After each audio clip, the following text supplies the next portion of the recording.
happiest people are not always the most successful people, but they're the ones who serve the best. If you will help people get what they want, then you'll receive everything that you need in life. Coming soon on Aquarium Magic Investigates series. Florence Nightingale. Did Florence Nightingale independently shape the NHS?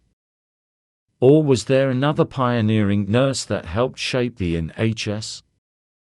Watch out for part 3, as we investigate who were the pioneers of nursing.